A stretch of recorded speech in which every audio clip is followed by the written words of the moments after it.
Hello, boils and ghouls. Welcome to episode 168 of Dads from the Crypt. My name is Jason. I'll be your host tonight. Joining me, we have Jody. Hello. And Mondo. Hello. How are we tonight? It's been it's 2024 still. Yeah. I'm feeling excessively old tonight. My family has talked me into taking karate classes. Oh, no. And Monday night, we had what they thought was a fine workout, and I thought was a really intense workout. And I was like, this is going to hurt worse tomorrow and the next day. And I was completely right. And I hurt today. If I can tell you the interesting thing about martial arts is if you took someone who was super physically fit and active and put them in the same class that you just went through, they'd feel the same way you do today. Well, I'm just glad in this class, everyone else in the class is a black belt because that's just who is there, except me and one other dude. And he is roughly my age, maybe a little bit older than me, roughly my size. And both of us think we're going to have a heart attack during the workout. So, we got this going on. We got a little friendship there of the two old out of shape guys in the back of the room. It's nice. Hey, man, it's a first step though to getting where you want to be in karate and being able to maybe defend yourself against your children someday if they ever decide to have an uprising and attack you. I mean, they already outnumber him. I am outnumbered really badly. Yeah. So you have size right now on your side, but you do not have technique. I don't even have size anymore. My oldest is bigger than me now. He is taller than me. Damn. I was gonna say, how tall is he? Since in the pictures he looks pretty tall. Yeah, I'm 5'11", and I think he's officially like 6'1", somewhere right around there. So yeah, he's a big boy. Yeah, right on. So yeah, I can't even take him size wise. So I don't know what I've got left. We see it in jiu-jitsu. We'll have someone come in for their first class, and they'll be like in good shape, and they'll be a bodybuilder or a marathon runner or something, and then they'll be gassed in like 3 minutes. Yeah, because and they'll come back a couple days and be like, I have sore muscles I didn't know that even existed. Because with martial arts, karate too, you're moving a lot of parts of your body that you're normally not used to working out. It's a weird feeling. Yeah, it's a weird feeling. You're like, I didn't even know a muscle existed here. All right. Well, it's almost Thanksgiving, almost turkey time. And you guys got any plans yet? Got your turkey picked out? Oh yeah, it went in the fridge today. We're thawing already. I'm gonna sound like the typical douchebag male here, but my wife's handling it. And when I say that, we always every year we generally go. We've been going for the past few years to one of my best friends, Tom's house, and this year we want to go to her mom's house. So I don't know what we're doing because, unfortunately, all of her sisters and my child too are all in the service industry to an extent. So we're trying to figure out, like, I think we're gonna end up doing Thanksgiving actually on Wednesday, and then maybe I'll do Thursday at my buddy Tom's house, and I'll just get 2 dinners that I didn't have to cook. But I'm making a cranberry sauce for. Nice. I'm bringing some because one of my little sister-in-laws is also diabetic, and I'm like, that's cool. I can make some some sugar-free cranberry sauce using good alternatives like monk fruit, and then everyone can eat it because it's gonna be delicious. But I'm not gonna. Me and her won't die from it, so that's pretty cool. When you say you're going to your mother-in-law's house, you mean in California? My mother-in-law lives here. Oh, I thought she lived in Monrovia. No, that's where she's from originally, and that's where my wife is from as well. But no, it's pretty much everyone except for a couple uncles of Kel's live here, and then my family's all dead except for my sister, and she lives here. So.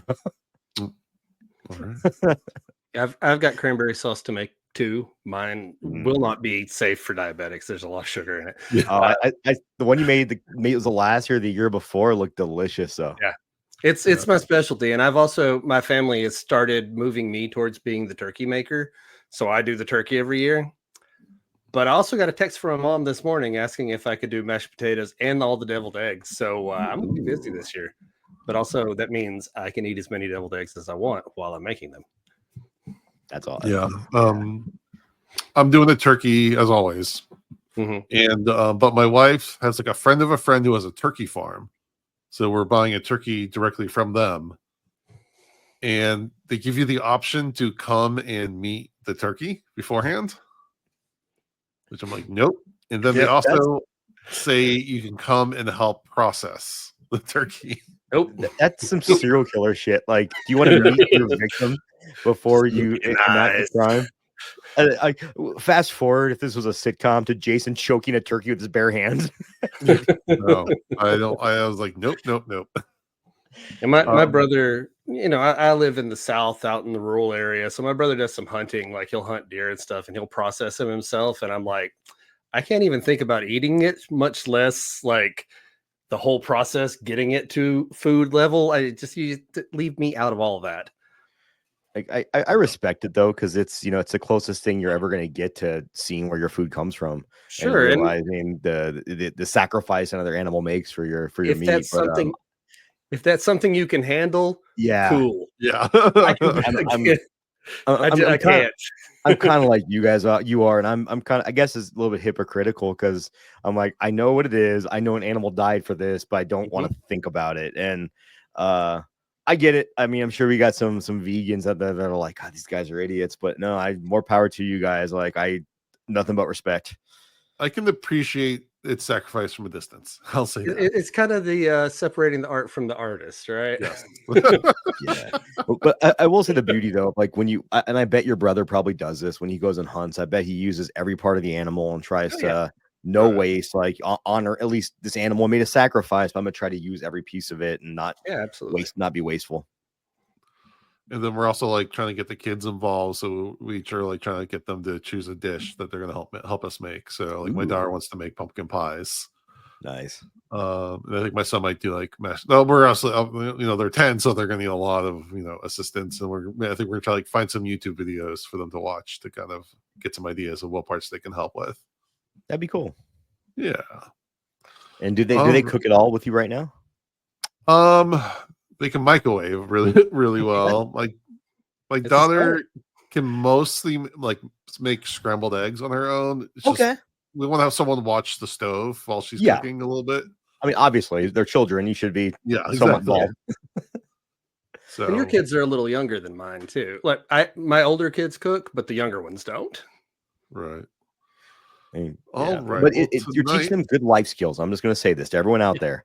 If you have boys, girls, non-binary, doesn't matter. Cooking is a life skill. Please teach them how to cook. I wish my parents would have taught me how to cook. I had to learn as an adult, and I kind of love it. So teach your kids how to cook, man. Like, Elena and I talk about when we first got married. Like we had a lot of frozen pizzas and Zatarans out of a box, like and spaghetti. We had a lot of spaghetti, but now we can cook things. But it would have been nice to start off that way. Yes, definitely.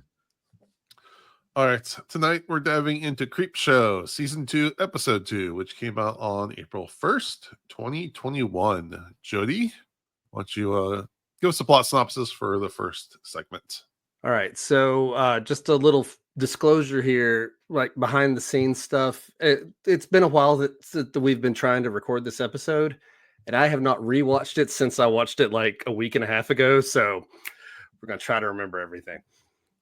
All right, so the first segment is called Dead and Breakfast, and we meet Pam and Sam, who are the grandchildren of the supposed old lady spinster killer, and they live in that house where she supposedly committed all of her crimes, and they're trying to turn it into a bed and breakfast that people can come do like murder tourism, which I know absolutely exist in the real world. People go to these creepy places and stuff like that. I mean, when I was in Austria, I found out that Elizabeth Bathory had a house in Austria, and literally all you could do was like walk up to the door of the house like it belongs to somebody who lives in it today. But I was like, I want to go see Elizabeth Bathory's house just so I could be like, hey, that's where that vampire lady spent some time. So I look at it. It's her doilies, like how adorable. Go through and critique all the cute stuff. So it's it's a creepy concept, but I get it. So they're going to turn it to murder themed bread and breakfast, but they aren't getting any reservations, and so they're looking on the internet and they come across this live stream of someone who calls herself Morgue. She's an influencer who's really into true crime, And she goes to all the famous murder sites, and especially if they've been turned to a house like Jeffrey Dahmer's apartment, that kind of thing. And so they're like, well, if we can get her here, then that will be like the best marketing possible. Like we'll have tons of people coming. And so they invite her, and they find out really quick that Morgue has never heard of this killer and is pretty skeptical of the whole thing. She uses some equipment to check the house and try to find various hidden passages. And in the end, they're kind of just like, oh, well, I think maybe she didn't actually kill anybody. She was just drunk and told a bunch of stories. And while this is all going on, Pam is getting more and more upset because she's very much like putting everything behind this legacy of her grandmother as a killer. And she finally gets to the point where Morgue is debunking her, and I think she's actually live streaming at the time, right? Like she's in the middle of making her video. Yeah. And Pam burst in her grandmother's clothes and murders Morgue on the live stream.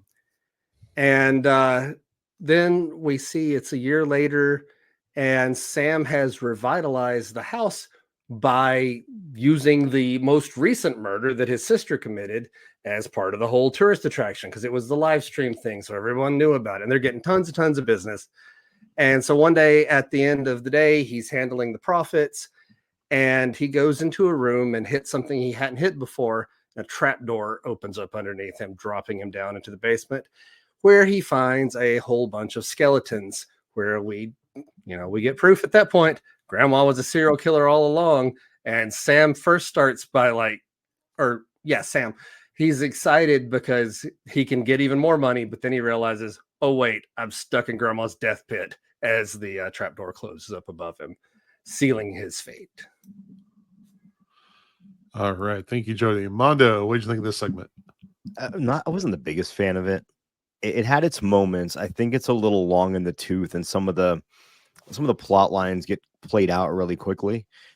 There's also some weird stuff in this that kind of throw me out. Like the beginning when they're showing the dramatization, when she's telling the story about her, they show immediately the secret room, like right away at the beginning. So you already know that's going to be a major plot point instead of it being somewhat of a surprise or a red herring. And then the freaking Wi-Fi router in the middle of the fucking no one puts a Wi-Fi router there. I don't know why that bothered me so much. And then I kind of found the Morgue, the main character, to be a little bit just obnoxious. Yeah, I think that was intentional. I think it's just the live streamer thing. But they're trying to give you someone to root for as a protagonist, and you really can't, because she's also trying to, she's not just saying, hey, this place is that's kind of hokey and campy, the kind of stuff we would say. No, she's being pretty mean about what she's saying about this business and trying to she's definitely trying to hurt the business, not just voicing her displeasure and what she didn't like about it. So I found her to be really unlikable. And then at the very end, when he falls into that pit and the doors close on their own, I'm just like, come on, like she had to have made a way to get out of there, like, because she probably had to go down there at some point and put lye on the bodies or something so they didn't stink. I don't know. There's a lot of logical fallacies in this. With that being said, I do like Ali Larder a lot in her role. I think she's really good. Mm-hmm. And I do think C. Thomas Howell is also great. I love at the end when she's hitting the girl, she swings with the axe and he runs in and he's got his headless costume on. That cracked me up. I like that. But I also thought it was very interesting at the end when he picks a phone up and he's like, we're booked out for another year and a half, because that doesn't happen. And I don't know, man. I feel like the cops would have a lot of questions. If a streamer turned up dead in your house and so did her apparent killer, and then the apparent killer hung themselves, I don't know. I did leave that part out of my synopsis. I forgot. The brother kills the sister once he sees the murder happen, but that happens off camera. You see him put the noose around her neck, right? I think, and then it goes off camera. So he kills her like their great grandmother or whatever was supposed to supposedly killed herself.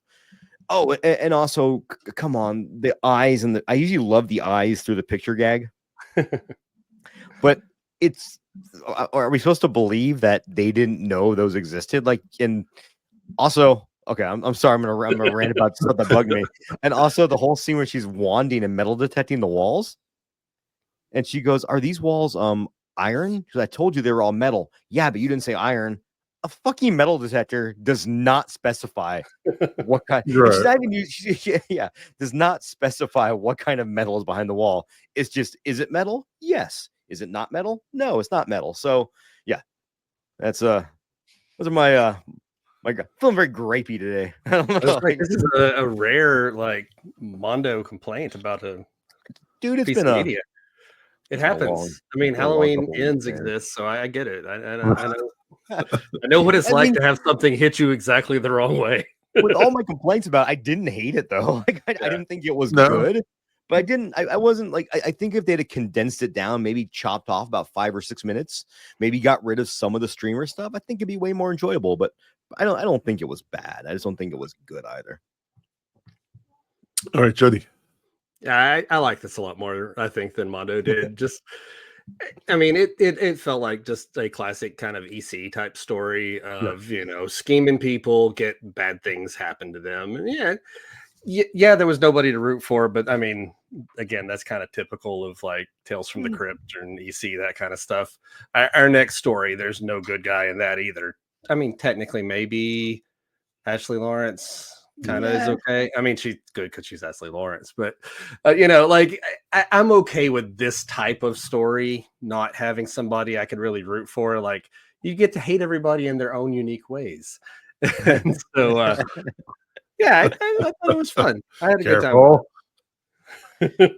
I actually thought the brother was probably the most likable character until the Probably end. so. Yeah, And Alan Marder's again, character was Yeah. nuts from the beginning, and yeah. Yeah, I'm more aligned with Jody. This definitely felt like it could the basics of the plot could be a Tales from the Crypt episode. Mhm. It could use definitely a little bit tightening, a little bit of finessing, but overall it was very classic EC Tales from the Crypt structure. Um, I, yeah, I enjoyed it. Yeah, the streamer stuff, especially 5 years later, 4 years, 3 years later, Jesus, is starting to get kind of old. But at the time, okay, fine. I do think Yeah, though I there's an love Ali example of Lerner. like Deadstream though did the streamer angle very Mhm. cleverly, and it felt more Yeah, realistic. Where even this, when they were showing the captions pop up, I'm like, this is not how anybody even then talked on the internet. Yeah, right. I do But like yeah, streamers in horror movies though. Like in general, like I like that concept still. Yeah. Deadstream is one that I really like. Chad gets the axe, or hashtag Chad gets the axe, whatever it's called. That's the same kind of thing. It was a lot of fun, I thought. what I'm saying is, yeah, it's become more of a trope that they've actually made better things with. So Yeah, I think the bar is a little higher than I think it was a couple years ago. fair enough. Ali Larter.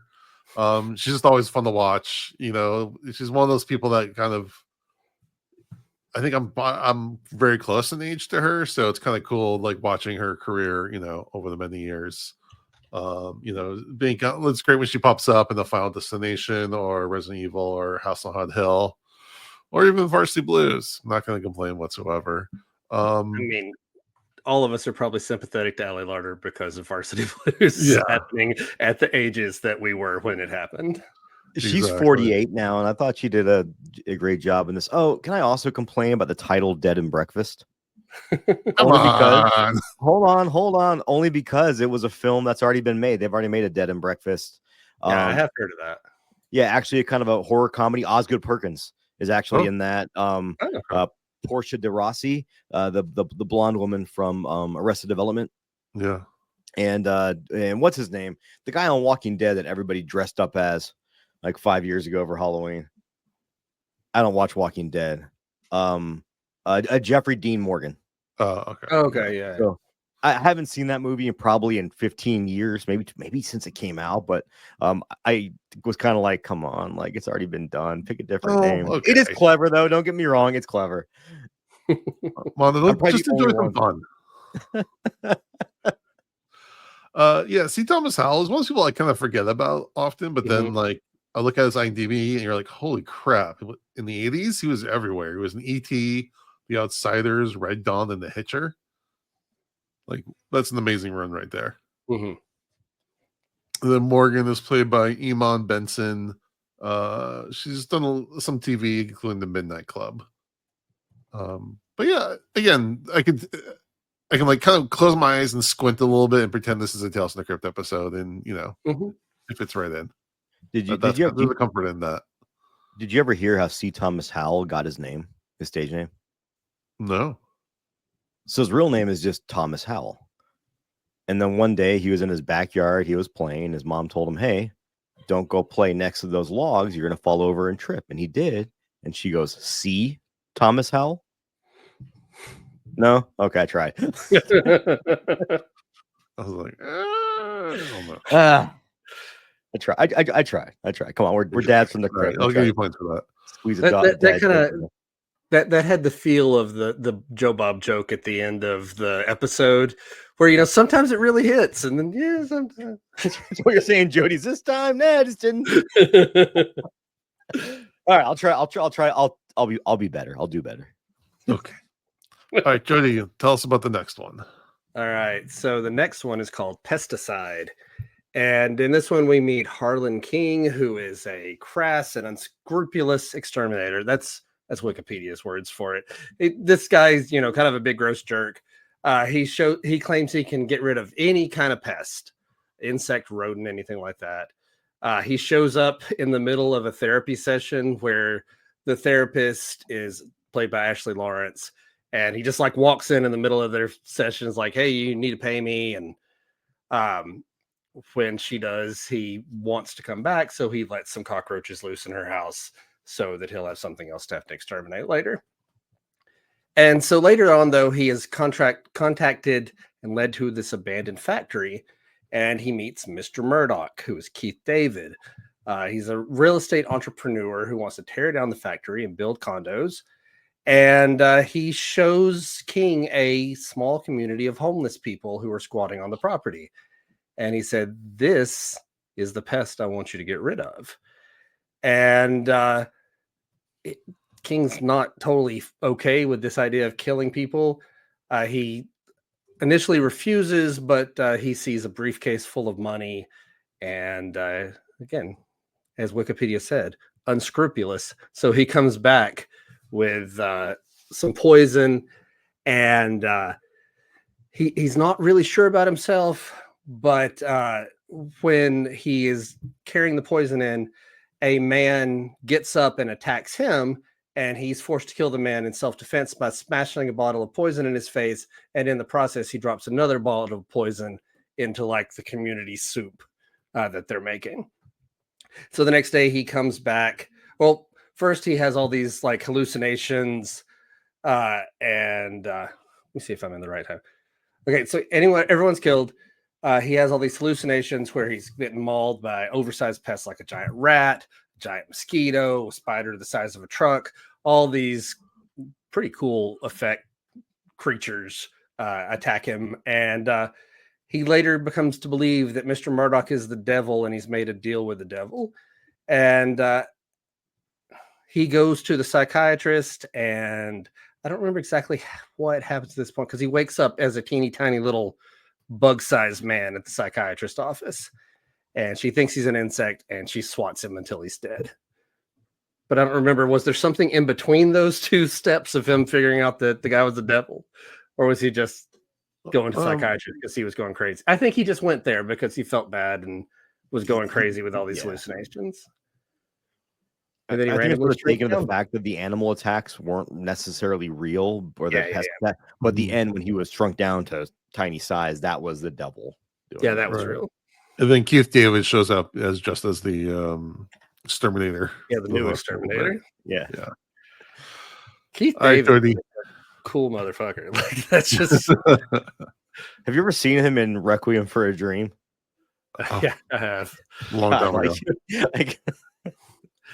Okay, there are exceptions. There are exceptions. Yeah, it's one of those amazing movies that I'm like, I'll never watch that again. But it's a good movie. It's a great movie. I'll never watch it again. Yep. All right, They Jody, should. start us off on this one. What do you think? Again, I thought this one was a lot of fun. You get a unlikable character that you know something bad's going to happen to him, and you're totally fine with it. Ashley Lawrence is great in it. Keith David is Keith David, and again, just cool, and that voice, like he's the devil just because the way he talks and laughs. Like it's pretty obvious early on, but and then all the cool creature effects as he has his hallucinations, like the giant mosquito, the giant spider. I just, I had a good time with it. It's nothing deep. Like I don't think that maybe there's something to be said about like how we treat the homeless but really it's just a fun episode. Kind of a trifle. It's one that I've seen before, but I'd completely forgotten what happens in it until I watched it again. But yeah, it's a good time. Mondo. Speaking of Keith David's, also voice of Spawn in the HBO cartoon Spawn, which is fantastic. Right. And also did the voice of Spawn in the Mortal Kombat games too. Spawn was in. And he's one of these guys that when my kids are watching cartoons and I hear his voice, I'm like, hey, that's Keith David. And they're like, who cares? I don't know who Keith David is. I'm like, you should know. I mean, speaking of, Tony Todd had a fun voice role in the new Masters of the Universe series on Netflix, which is really, really well done. If anybody hasn't seen it, it's one that Kevin Smith did. Just FYI. Also, Tony Todd's voiced. He's also in the movie that we just talked about, Stream. Yeah. He's the very end. If you didn't watch that far, then you missed out on a bunch, Jason. Just saying, including a really crazy cameo. I thought you were talking about Deadstream for a minute. I was like, I was in my head. I was like, wait, was he in Deadstream? But no, yeah, Stream. I remember that. But I like this segment better than the first. I think the acting, Josh McDermott, Ashley Lawrence from Hellraiser fame, Keith Davids, they're all solid. And I would argue there is a protagonist in all this, and the protagonist is just nature. Sure. As in he's basically he kills he enjoys he's Dale Gribble. He enjoys killing bugs. He's not just killing them because that's my job. I'm an exterminator. No, he's a little into killing bugs. He makes his own poison. Dale Gribble did that too. But again, I like the creature feature. I like the rat. I thought was one of the coolest effects they did. And overall, I enjoyed this one. And I like the creatures specifically because they didn't look real. They just looked fun. Right. Yeah, which is a lost art in movies nowadays, I think, sometimes, where they try to make these things look so realistic. No, they weren't trying here to make them look realistic. They're trying to, which also plays into the story a little bit as you're trying to figure out, is this really happening or is he imagining this? Yeah, this one's directed by Greg Nicotero, so it's going to be full of great effects. And yeah, I think I do prefer more stylized over realistic. In these kind of stories. This one was fun, but yeah, it was like Joe said, it was a bit trifle. I remember the first one, but I don't remember this one. So I think this is a weaker plot than the first segment, but this one definitely has some really cool moments and effects and stuff and some big performances. Josh McDermott, is Eugene from The Walking Dead, which I didn't realize at first. I had to take a closer look. And I was looking at Ashley Lawrence's IMDb, and she's listed as being in Hellraisers 1, 2, and 3. But what is she? Is she actually in 3, or is she in archive footage or a picture? I believe in 3 they show flashback to 2. In the they're kind of showing how that the totem came to be. Pillar. Yeah, the pillar, and I'm pretty sure they flash back to her either in the hospital bed or in the hospital room, or in the labyrinth. I can't remember what. I guess I'll also have to rewatch them all again. Yep. Well, 1 through 4. It's a holiday weekend coming up. We got time. 5 is surprisingly okay. I'm just gonna say that. Our friend Dr. Natalie convinced me to watch that again, and I watched it. And I was like, yeah, it's an okay movie. No, which one's 5? I don't remember. So Ashley Lawrence is, again, according to IMDb, in 1, 2, and 3. She's also in Hellseeker. So, which I think is one of the later ones. I would love more of her character in this too. I thought she was really good. And I just want more of her, in general, in the horror universe. And Keith David, from They Live, The Thing, Nope. It's always a good time. And I have a funky David story. I'll save that for put a pin in that for a minute. But yeah, it's again great effects, really fun, but not as strong of a story as the first one. Also, at some point when it's like, is this real? Is this real? Is this real? It starts to lose me a little bit, because then if nothing is real, then what's the point? Sure. But all in good fun. All in good fun. Well, I think by them bringing in Keith Davis as being like the devil, that's what gives it the creative reign to kind of do whatever they want at that point. Because he made a deal with the devil, and now he's reaping or he's not reaping. I guess he's reaping what he sowed. Right. No, I get that. It's more just like how many. It's like sometimes in like the lesser Nightmare on Elm Street movies, it's like, okay, how many dreams are we in? Are we in at this point? Yeah. Well, I think that's also what they could do really great with a modern Nightmare on Elm Street is with the effects we have now, they could really kind of, and the one thing I thought they had a great idea for in the remake was the micro naps and how it kind of blended reality with the dreams. So I think that could be really well done if they had a competent writer and director handle that. Yeah. Like imagine like a more modern take on like Dream Warriors where everyone has different powers, and they could really do something with that, but never not excited over here. I know. All right. I was trying to remember how we used to do this with our Creepshow. Did we just pick our favorite segments? We didn't rate them individually, did we? I think we've just been giving an overall rating for the episode. For the overall episode or segment by segment? No, I think we've done overall. I don't remember. I'm old. My brain doesn't work that great anymore. Well, I like to compare things, so we'll just do a quick rating segment by segment. Is what I'm thinking. For comparison's sake. So, I'll do 3.5 for Dead and Breakfast and the 3 for Pesticide. I'm gonna go right down that same path, but a little bit higher on Pesticide, and 3.5 for both of them. Okay, yeah, that's fair. I'm a little bit. I'm lower on the first. I'm gonna give it 2 for the first segment. Just because maybe just didn't hit me the right time. I don't know. It could just be that. And then I'll go ahead and give I'll do a 3 for the second segment. I think it was better than the first one. And 3's not a bad score. I think it's still enjoyable. I think people should still 50 minutes? Like, you have 50 minutes out of the day to kill. Like, Creepshow is a perfectly acceptable watch. Nice. Here's the thing: if you go to my Letterboxd profile, 3.5 is kind of my standard for. Yeah, I had a good time with that. Yeah, so that's where it landed. Yeah, I respect that. All right. Well, before we move on, a quick shout out. I am Keith David, and tune in to Dads from the Crypt.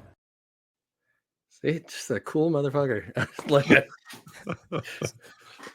I was holding on to that one because I knew this episode was coming out. I truly hate that the one line I fucking remember him for. I remember him from a lot of things, but the one line that always pops in my goddamn head is from Requiem for a Dream, when Jennifer Connelly and the other girl are in the club, and he looks at him and he just goes, ass to ass. And I'm like, oh God, why? I must have blocked that out from my memory. Yeah, I wish I could block it off my memory. I think the more I remember it, the more extreme it gets. It was probably way more subtle than what I'm making it out to be, but my brain keeps enhancing it every time I think about it. I almost need to watch the movie again to realize it wasn't as overdone as I remember. Then you have to put yourself through all the other stuff. Yeah.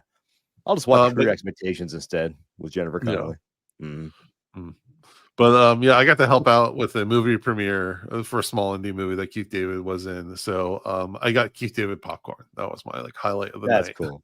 That's nice. That's so cool. He gave us like a bunch of vouchers, and I was like, Mr. David, would you like some popcorn? He's like, sure. Oh, and speaking of which, in the role he played in this, it reminded me of because he played like the mortician in not Creepshow, Tales from the Hood too. Yeah. Very similar to that. Yep. All right. He's one of these actors who can be like really cool and subtle, but also he loves to ham it up in the right role. So he gets the assignment, as the kids say nowadays, or said 5 years ago. We're probably out of date already. Yeah. All right, Mondo, give us your song of the week. Alrighty, I want to call out a local band here from Las Vegas that just released their first full-length record, but they named it 3. The band is called Sonolith. They are a doom metal outfit, all instrumental. That's just nice little kind of suffocating soundscape of music. Definitely feels like it came from the desert because they're all local. They're all Vegas natives. They live, not natives, I should say. They all live in Vegas. And the song I want to pick, because I feel like so I'm dealing with right now every day in life, is to brave the desert of despair. Because the world's kind of a bleak place right now, and a lot of shit going on. And I think that kind of encapsulates what a lot of us are doing. We're just trying to brave life one day at a time, move forward. And as people much smarter than me have said, this too shall pass. So my song of the week, again, To Brave the Desert of Despair by Sonolith on their latest album, 3. Check it out. I don't know if they're on Apple Music or Spotify, They're on but sonolith.bandcamp.com. You can throw them a few ducats. Yeah, they're on Spotify. I just followed them so I can listen later. The guitarist Ben is a phenomenal guitar player. The only one in the band I know personally, and he literally plays in, like, I'm gonna say I think he plays in about 12 bands. I was gonna go for an exaggerated number, but 12 is a lot. But he plays in a local band called dang it, the New Waves, where they do surf rock covers of old popular songs and popular modern songs. That's He plays cool. in a band called Dr. Phobic and the Phobic Tones, where they play kind of like a wacky Monster Mash style music where he dresses up almost like a King Diamond kind of figure. But he plays in a lot of bands. He's a great musician. Everybody else in the band is definitely a good musician. They're a fun time. If anybody comes to Las Vegas and wants to see a show, just go see a show anywhere, and there's a chance that Ben might be there playing. All right. Thank you, Mondo. You're welcome, Jason. Jody, give us some horror news. All right, we'll start with releases. First one that I'm personally excited about and I prepared for with my kids last night. Smile 2 is now coming home. It's on VOD as of Tuesday, November 19th. I didn't get a chance to catch this one in theaters, but I thought Smile was a pretty decent movie. Like, not my favorite, but pretty decent. But everything I've heard about the sequel is that it's like significantly better than the first one. And I'm all in to take that concept and make it bigger and scarier and bloodier and all that good stuff. I think Smile is a really cool kind of entry-level horror for a lot of people because it wasn't too over the top. It just had a decent story, some decent lore. And yeah, I'm pretty excited to watch the second one too. Yeah, I thought Smile was like too over the top in a lot of ways, like for the serious things it was talking about. I forgot how Jason just hates fun. Well, no, but I thought this one was fun, and that's what was missing from the first one. The first one was like kind of a drag. I thought this was much more fun, and I rewatched it last night since that's the first time I saw it. And Naomi Scott just gives such an amazing performance. She just goes so hard. I love it. Yeah, from the trailers, it looks great. So I can't wait to jump into it. That's probably what I'd be doing tonight if we weren't recording. Instead, we'll do it tomorrow. All right. Other releases. There is a new movie available on VOD called Your Monster, starring Melissa Barrera. And it's kind of a Beauty and the Beast type thing. I don't know how much horror is in it, but I know that in some of the pictures, like she's dressed as the Bride of Frankenstein. So there's definitely horror elements to this. I just don't know how much of it. I think I saw the trailer before The Substance. Yeah. And it does not look horror. But you want to know what? As a guy who does not like rom-coms, it looks like it's going to be 90 minutes of a fun movie. It looks like a rom-com for horror fans. Like, it's not horror itself, but it's connected enough.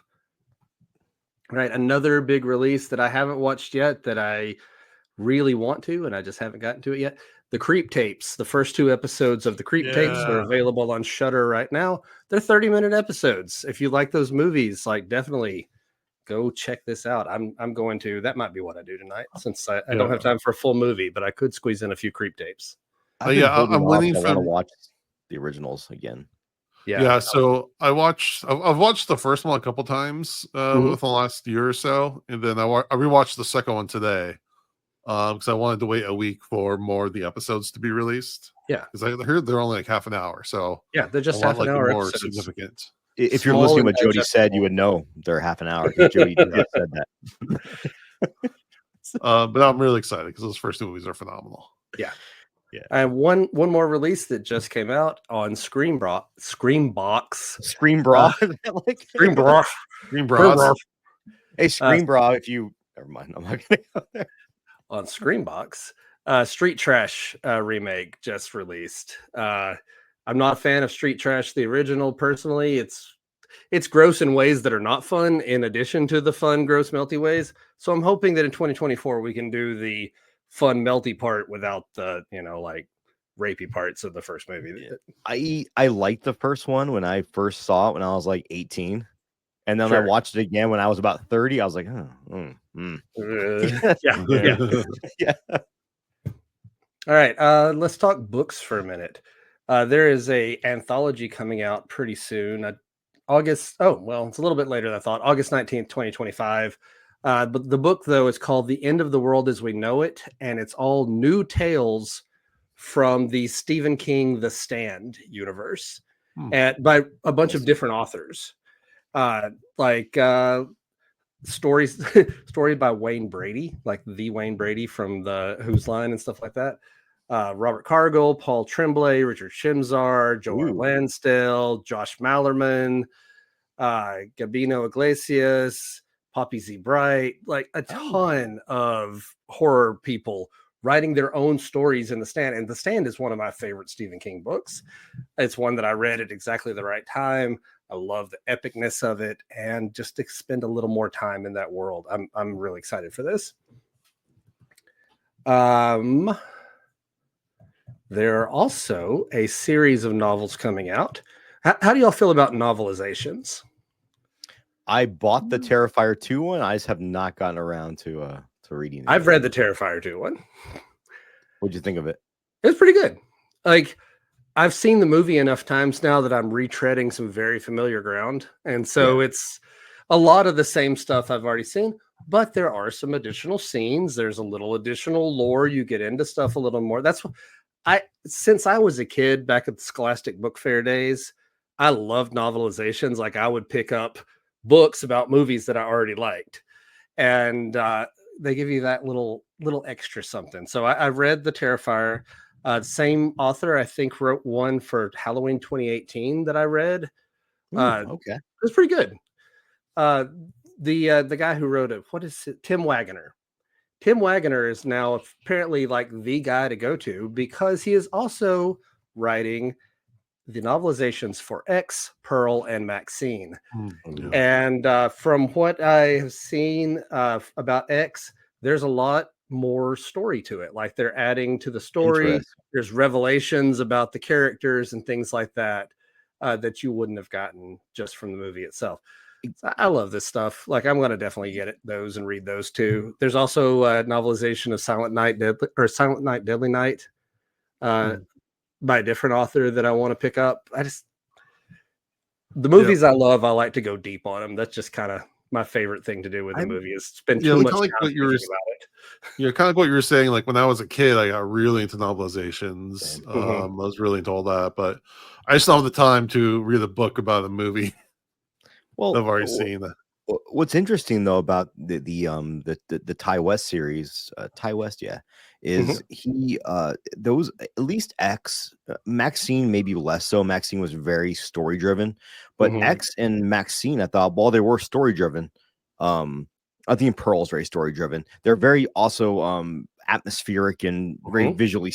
I think Maxine was my favorite of the series because it reminded me of Maniac. It reminded me of New York Ripper. And I think Ty West actually said he was inspired by Fulci's New York Ripper. And I don't know if you know this, but I kind of like Lucio Fulci. So I'm interested to see what he does with the novelization and how he can kind of maybe translate some of that or even flesh out more story. You know, I go into reading a novelization as it's a different experience than the movie. Yeah. Like, we're going to tread familiar ground, but you're getting inside the characters' heads in a lot of ways that you can't, because you can't read thoughts in a movie, or not very well. I've seen a couple movies pull that off, but mostly it just ends up being hokey. But in a book, though, you can get into motivations and stuff like that a lot more. So I really do enjoy going that route. Now, if you want to go really deep, you go to the comic adaptations of movies.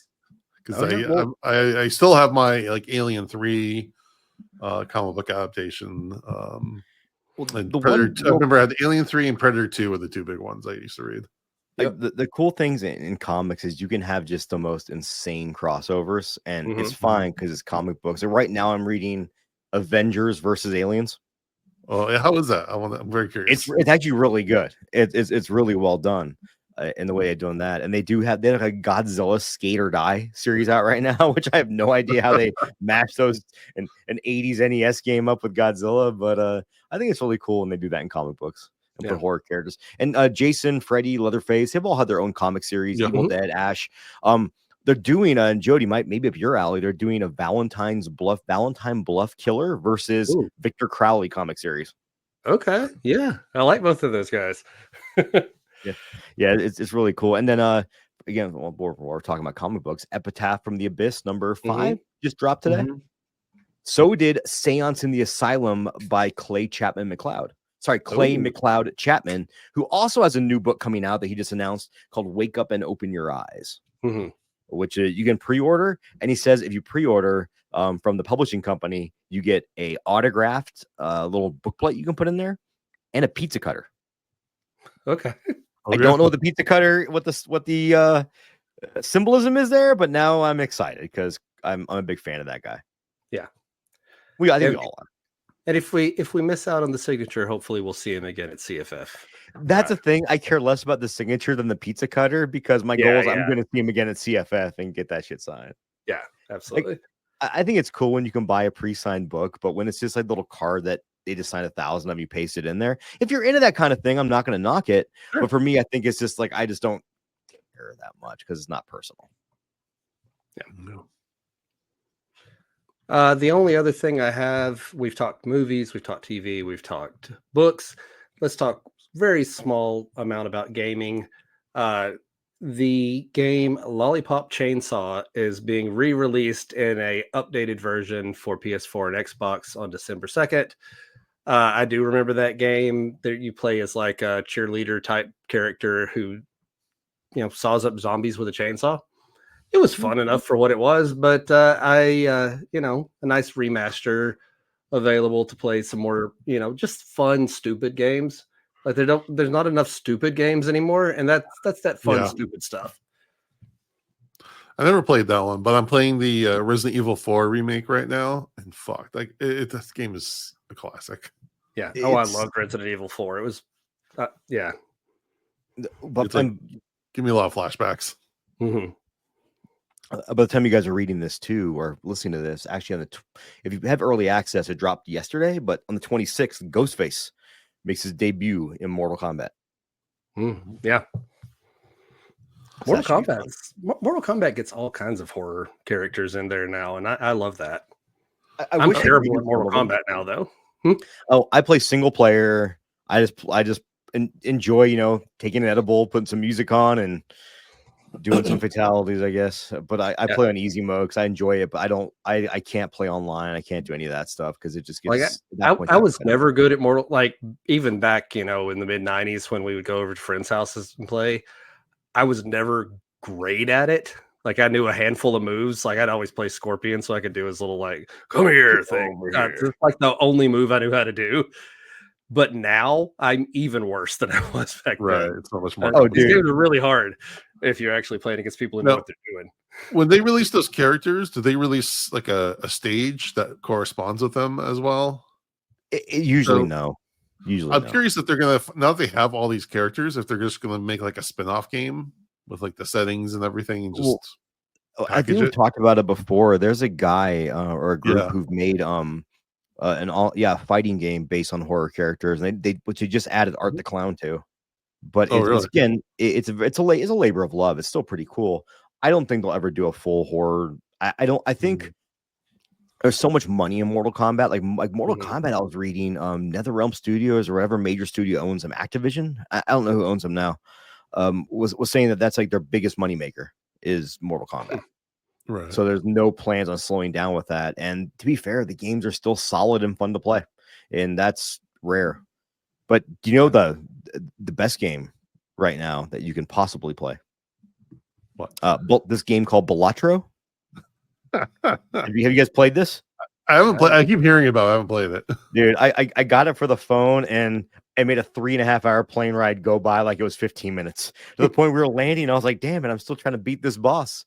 It's a poker game, but it's also not a poker game. It's I can't wrap my head around it. It's a lot. Once you play it, you'll understand it. You'll pick it up really. It seems more complicated than it is, but that's my obsession right now is Balatro. I think once I finish Resident Evil 4, I can play some more like indie small games and have some more fun with that. It is available on mobile, so too. I don't play it in the computer. I play it on my phone. I'm gonna have to pick that one up. Thank you, Judy. All right. Do we have any dad advice we want to expound before we log off for the nights? I something very simple because by the time you're listening to this, Thanksgiving will be in a couple days or a few days, whatever. When you go to your parents' house, you go to wherever you're going to, you should make 2 rules. No one talks politics, no one talks religion. And everyone will hopefully get along for the entire time you're there. Granted, I'm lucky I'm going to a house with a bunch of people who were on the right side of history this time around, even though we didn't win. So, but we still always have a rule that we don't talk politics, we don't talk religion. We try to make it a day really about family. Thanksgiving, I mean, people want to say it's problematic, and I completely understand that, and I'll never say that it's not, right? We know its beginnings were definitely not noble. But I just use it as an excuse to hang out with family that you don't always get to hang out with and eat some good food. Like, it's there, it's a holiday, you might as well embrace it and enjoy. It's okay to remember the real reason why it exists and to be upset about that, but you also get a day to spend with your family, which is never a bad thing. Yeah, it's never the wrong time to express gratitude. So, which I think is kind of I think it's us as humans. We find these times like Thanksgiving to express gratitude towards those we love or those we care about, and we don't do it enough the other 364 days of the year when it also matters just as much, if not more, because then it doesn't feel like something you're having to think about or move forward with. So I guess the other piece of dad advice is if you appreciate someone or love someone, fucking tell them. Yeah. Well, especially, right now we're in a time where a lot of people are very stressed out, but I think for a lot of good reasons, and you know, feeling very beat down and depressed. And so, when we have these little moments that we can do something with other people and experience some joy with them, we should do it. We should make the most out of these times, because life is hard. And so when you get the chance to do something nice, do it and enjoy that, and don't beat yourself up over it. Well said. I like it. Alrighty. Well, that wraps up another episode. We appreciate everyone for listening. We would really appreciate if you give us a rating or review on iTunes. Wink, wink, show us some gratitude.